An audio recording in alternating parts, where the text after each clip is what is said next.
Hello दोस्तों, अस्सलाम वालेकुम। आज का हमारा टॉपिक है parts of speech, Wren and Martin English grammar and composition के बुक से हम पढ़ते हैं डेली। तो आपको गौर करना है, टॉपिक को समझना है। जो भी चीज़ हम पढ़ते हैं उसको डिटेल में पढ़ते हैं। आपको बस गौर करना है, टॉपिक को समझना है। ये नहीं कि वर्ड्स चेंज हैं तो आप इसको छोड़ दें कि ये रैन एंड मॉर्टन में ये मतलब कि काइंड्स नहीं लिखा हुआ वर्ड, तो इसका मतलब कि ये उसमें से नहीं निकाला गया, उसी में से ही निकाले गए हैं ये चीज़ें। लेकिन अपने वर्ड्स में बयान करना, एक्सप्लेन करना, समझना, आपको बेसिकली एक चीज़ को पढ़ना है तो एक उस जिसके बारे में हम पढ़ते हैं आपको वही चीज़ समझनी है। आपको मैं इस तरह से ये टॉपिक पढ़ाऊँगा। आपको मैं 10 ऐसी डेफिनेशंस बताऊँगा पार्ट्स ऑफ स्पीच की कि आपको क्लियर हो जाए कि पार्ट्स ऑफ स्पीच होता क्या है। हमने पहले वाले लेसन कवर कर लिए हैं। आप फर्स्ट वीडियो देखें, सेकंड देखें, थर्ड देखें, सब कुछ मैंने डिटेल में सही तरीके से समझाया था। तो ये आज का हमारा जो लेसन है ये लेसन नंबर 4 है जो आपके बुक में लिखा हुआ है पार्ट्स ऑफ स्पीच। चलो लेक्चर को शुरू करते हैं। मैं ऐसी डेफिनेशन बताकर आपका कंप्लीट कॉन्सेप्ट हमेशा के लिए क्लियर करना चाहता हूँ, जिससे कि आपको ये टॉपिक दोबारा ना पढ़ना पड़े, ना देखना पड़े कहीं पर। बस आपको शुरू से लेकर आखिर तक वीडियो देखना है। अब देखो, कोई भी आपको पढ़ा रहा है यूट्यूब पर तो वो रिसर्च के साथ ही यूट्यूब पर पढ़ाता है। ऐसे कोई यूट्यूब पर नहीं आ सकता। ये बहुत ही मुश्किल काम है। यूट्यूब पर रिसर्च करके ही टॉपिक्स बनाया जाता है, क्योंकि ओवरऑल ये तकरीबन पूरा पाकिस्तान देखता है वीडियोस को। तो हमें पूरी रिसर्च के साथ आना चाहिए। कोई भी हमारी गलती होगी तो हम मतलब कि अच्छे टीचर नहीं कहलाएंगे। हम अपनी मेहनत इसके लिए करते हैं, रिसर्च इतनी करते हैं ताकि बिल्कुल सही तरीके से हम एक्सप्लेन कर सकें जो हम आपको पढ़ाते हैं। तो मैंने 10 मुख्तलिफ जगहों से पूरी रिसर्च के साथ, जो कि हाई लेवल की डेफिनेशंस हैं, उनको रैन एंड मॉर्टन की डेफिनेशन ज़रूर देखेंगे। सबसे पहले वो आपके सामने ये लिखी हुई है, इसको मैं इसी तरीके से डिफाइन करूँगा। आपका हमेशा के लिए कॉन्सेप्ट क्लियर हो जाएगा और पार्ट्स ऑफ स्पीच को समझ जाएंगे। बस गौर करके वीडियो देखें और जो भी हाई लेवल की वेबसाइट्स हैं उनमें से डेफिनेशंस निकाली है। जैसे कि ऑक्सफोर्ड डिक्शनरी हो गई, वो ऑक्सफोर्ड वाले पूरी दुनिया में मशहूर है। वो पार्ट्स ऑफ स्पीच के बारे में क्या कहते हैं ये बात कर रहा हूँ मैं। इतनी देर से ये बात करना ज़रूरी था ताकि स्टूडेंट्स को समझा सकूँ कि हम पढ़ेंगे और कंप्लीट पढ़ेंगे। और लास्ट आपको एक एग्जांपल देता हूँ। कोई भी आप मूवी देखेंगे, शुरू में उसका थोड़ा बहुत पार्ट देखकर आप ये नहीं कह सकते कि ये मूवी अच्छी है या बुरी है। आपको कंप्लीट मूवी देखनी पड़ेगी। लास्ट में आप देखोगे, फिर आपको कंप्लीट स्टोरी समझ में आ जाएगी कि ये फिल्म की स्टोरी क्या थी और हमने जो देखा वो क्या देखा और इससे हमने क्या सीखा। इसके लिए शुरू से लेकर आखिर तक वीडियो देखेंगे तो आप सब कुछ समझ जाएंगे कि हमने क्या पढ़ा। तो वीडियो को कंप्लीट देखना स्टूडेंट के लिए ज़रूरी होता है।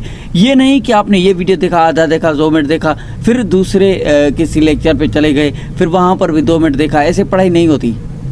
ये आपको समझाना ज़रूरी है।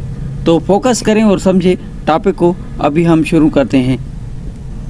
हाँ तो दोस्तों देखो, रैन एंड मॉर्टन इंग्लिश ग्रामर के बुक में पार्ट्स ऑफ स्पीच के बारे में क्या कहा गया है। सबसे पहले आपको ये देखना है। Words are divided into different kinds and classes, देखो, called parts of speech according to their use, that is according to work they do in sentence. अब ये तो डेफिनेशन लिखी हुई है, इनको मैं आपको समझाता हूँ इसका मतलब क्या है। इसका मतलब है वर्ड हैं पार्ट्स ऑफ स्पीच में। क्या है? वर्ड हैं। वो वर्ड कौन से होते हैं? वो नाउन भी होते हैं, प्रोनाउन भी होते हैं, वर्ब भी होते हैं, एडजेक्टिव होते हैं, एडवर्ब होते हैं, प्रीपोजिशन होती है, कंजक्शन होती है, इंटरजेक्शंस होते हैं। ये क्या है? ये वर्ड्स हैं। इन वर्ड्स को मुख्तलिफ काइंड्स मतलब के हिस्सों में तकसीम किया गया है। मुख्तलिफ क्लासेस में इनको डिवाइड कर दिया गया है, रख दिया गया है, बनाया गया है। ठीक है, जैसे कि नाउन, प्रोनाउन, ये मुख्तलिफ क्लास हैं, मुख्तलिफ इनका वर्क है, सेंटेंस के अंदर अलग अलग इनका काम है। ठीक है, तो पार्ट्स ऑफ स्पीच इसी को ही कहते हैं। अकॉर्डिंग टू देयर यूज़, उनके यूज़ के मुताबिक, वर्ड्स के, पार्ट्स ऑफ स्पीच के वर्ड्स के उनके यूज़ के मुताबिक उनको नाम दिए गए हैं। जैसे कि noun, pronoun, verb, adjective, adverb, ये लिखा हुआ है अकॉर्डिंग टू देयर यूज़, उनके मुताबिक उनको नाम दिए गए हैं। That is according to work they do in sentence.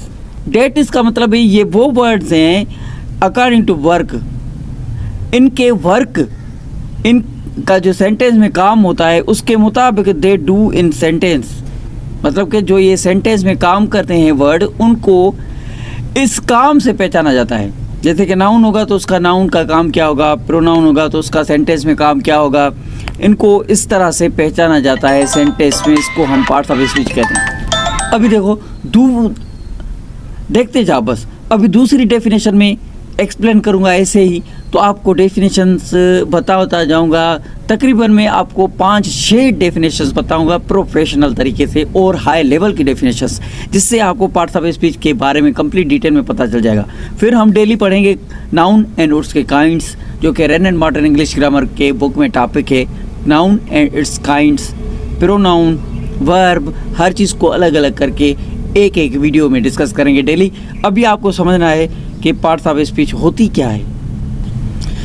अब ये देखो, ये एक ऑफिशियल वेबसाइट है, इंग्लिश ग्रामर ORG। आप गूगल पर देख सकते हैं, ये इंटरनेशनल स्टूडेंट यूज़ करते हैं इसको। अब parts of speech simple definitions देखें आप। देखो, words based on work they do in sentence, ये भी ये कह रहे हैं शॉर्टकट में, वर्ड अपने वर्क के मुताबिक जो वो सेंटेंस में काम करता है उसको उससे पहचाना जाता है, उसको पार्ट्स ऑफ स्पीच कहा जाता है। देखो, इवन सिंपलियर फॉर चिल्ड्रेन। अब parts of speech tells us the job of word in sentence, ये लिखा हुआ है। पार्ट्स ऑफ स्पीच हमें बताती है, टेल्स अस द जॉब, वो अपना काम बताती है। जॉब का मतलब यहाँ पर काम है, तो एक वर्ड का काम क्या है सेंटेंस में, उसी को ही हम उन वर्ड्स को ही हम पार्ट्स ऑफ स्पीच कहते हैं। जैसे कि नाउन है, प्रोनाउन है, वर्ब है, एडजेक्टिव है, नाउन है, pronoun, adjective, adverb, preposition, conjunction, interjection, articles भी इसमें लिखे हुए हैं। ठीक है, ये सब एक एक करके हम पढ़ेंगे। आर्टिकल मैंने पढ़ाया था बेहतरीन तरीके से। अब ये दूसरी और डेफिनेशंस आपके सामने आई। ये भी लिखा हुआ है, words of language are divided into several classes, these different classes of words are called the parts of speech. देखो, एक लैंग्वेज है जो कि इंग्लिश लैंग्वेज है या दुनिया की कोई भी लैंग्वेज है, उसमें ये वर्ड्स हैं, नाउन, प्रोनाउन, एडजेक्टिव, एडवर्ब। इन वर्ड्स को डिवाइड किया गया है सेवरल क्लासेस, मुख्तलिफ क्लासेस में। जैसे कि नाउन का अपना एक क्लास है, वर्ब का अपना एक क्लास है, एडजेक्टिव का अपना एक क्लास है, इनकी अलग अलग कैटेगरी है।